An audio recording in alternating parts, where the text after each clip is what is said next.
When a successful Nigerian businesswoman discovers a secret betrayal by the two people she trusted most, her husband and her secretary, she decides to play along while secretly planning her revenge. Watch till the end to see how she handled them. Welcome to my channel. Thank you for watching and tell us where you are watching from. Now the story. Amara Okafor was the kind of woman people admired and envied in equal measure. At just 38, she had built a thriving logistics company in Lagos from scratch. She was poised, wealthy, and generous, with a grace that made others feel seen. Her staff called her Madam IJ, a mix of respect and affection. At home, her marriage looked perfect to outsiders. Her husband, Johnny, was charming, well-spoken, and handsome, the type of man that made people say, Niger power couple. He often showed up at her office with flowers, smiling for pictures, calling her my queen. Her secretary, Rose, was young, intelligent, and always neatly dressed. Amara had mentored her personally, even sponsored her professional training abroad. To Amara, Rose was like a younger sister. But beneath the smiles and business suits, something was shifting. Amara began to notice small things. A call Johnny claimed was from a client, but the number looked familiar, Rose's. Or the awkward silence when she walked into her office unexpectedly. Rose had started avoiding eye contact. Even her once warm, "Good morning, Ma," now sounded forced. Still, Amara said nothing. She was a strategist by nature, and instinct told her, watch, don't react. Then one day, while working late at the office, Amara opened her drawer and found a mistakenly discarded note. Rose's handwriting, clearly a love note, and signed with Johnny's initials. Her heart sank. The betrayal wasn't just romantic, it was calculated. Her most trusted employee and her husband, planning something behind her back? Amara leaned back in her chair, her expression calm, almost cold. They think I don't know, she whispered. But now she did. And she would wait. She would watch.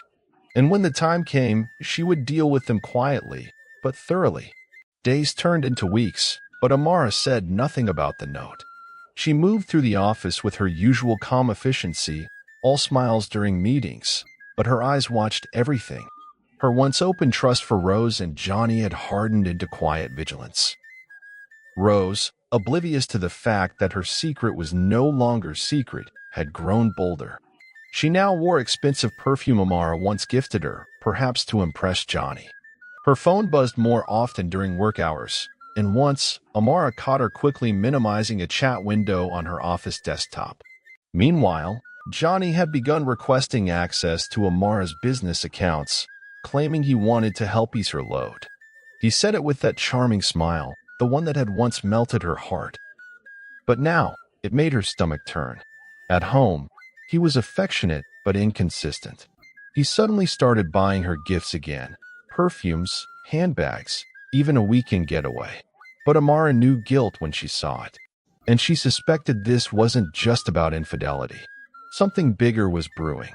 She hired a discreet cybersecurity expert to trace email trails, check financial authorizations, and watch server activities. What they uncovered confirmed her worst fear. Johnny and Rose were planning to quietly transfer company funds to a dummy account, one tied to a shell business Johnny had registered under a fake name. The plan was almost perfect. Almost. Amara remained silent. She didn't confront them. Not yet. Instead, she instructed her lawyer to begin documenting everything. She changed her will. She locked down her finances. They thought they were 10 steps ahead. But Amara was already 20 steps beyond. They want to ruin me, she thought. Let's see how they handle the storm they're about to walk into. Amara moved with precision, like a queen playing chess, calculating every move while keeping her face calm and unassuming. Her goal wasn't just to expose Rose and Johnny, it was to let them dig their own grave deep enough, so when the fall came, there would be no escape. She began by faking ignorance. She asked Rose to help her compile sensitive financial reports, subtly inserting fake figures and fake contracts into the documents. She wanted to see if Rose would take the bait, and she did. Rose emailed the false information straight to Johnny, not realizing the company's server had been set to auto-forward every outgoing mail to a private address Amara controlled. Next, Amara planned a trip out of town, telling both Rose and Johnny she would be unavailable for 3 days. In reality, she remained in Lagos, watching their movements closely. Hidden cameras planted in her office captured footage of Rose rifling through locked drawers, while Johnny, under the guise of coming to check something in the office, attempted to access her personal laptop. What they didn't know was that the laptop had been set with a screen recording feature, catching every click, every password attempt. On the final day of the trip, Amara returned quietly and walked into the office unannounced. She saw Johnny and Rose huddled in her office, whispering, clearly startled when she appeared at the door. "Oh, honey, you're back early," Johnny stammered, straightening his shirt. "Yes," Amara replied calmly, setting her handbag down. "Flight got moved. I didn't want to miss anything important." She smiled, but her eyes were ice. They had no idea she already had everything she needed. Days passed, but tension lingered in the air like smoke.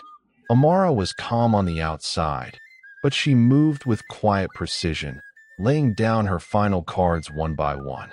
That Friday morning, she called for an executive meeting. Rose, dressed in her usual form-fitting office dress, and Johnny, looking unusually nervous in a suit, walked into the boardroom unaware of what awaited them. The room was already filled with senior staff, Amara's lawyer, and 2 IT experts.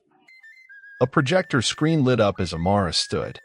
"Thank you all for coming," she began, her voice firm. "Today is not a regular briefing. Today, we address betrayal." Gasps echoed. Rose stiffened. Johnny shifted in his seat. Amara clicked a button, and the screen displayed recorded emails, fake transactions, confidential files forwarded to Johnny's private email. Then came CCTV footage, Rose sneaking into drawers, Johnny typing on her laptop late at night. "Should I continue?" Amara asked coldly. Rose's lips trembled. "Madam, it's not what it looks like." "Oh." Amara turned to her husband. "And you, Johnny? Is it not what it looks like too?" Johnny opened his mouth, but found no words. The room was silent except for the hum of the AC. "I trusted you both," Amara said. "One, with my business. The other, with my heart.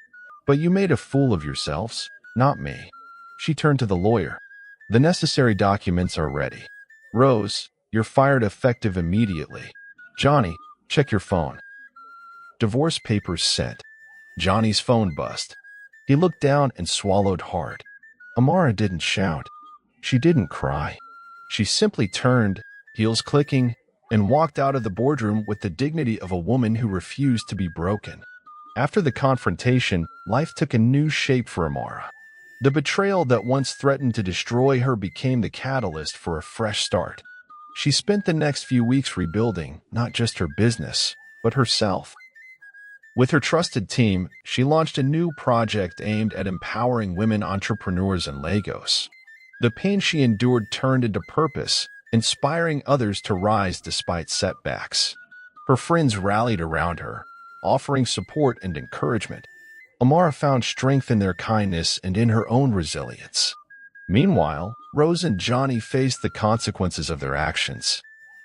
Rose struggled to find new work with a tarnished reputation, while Johnny's social circle shrank as word of his betrayal spread. One evening, as Amara looked out at the Lagos skyline from her office, she smiled softly. The city was alive with possibilities, just like her. She whispered to herself, "This is just the beginning." With a heart renewed and a vision clear, Amara stepped boldly into her future, stronger, wiser, and free.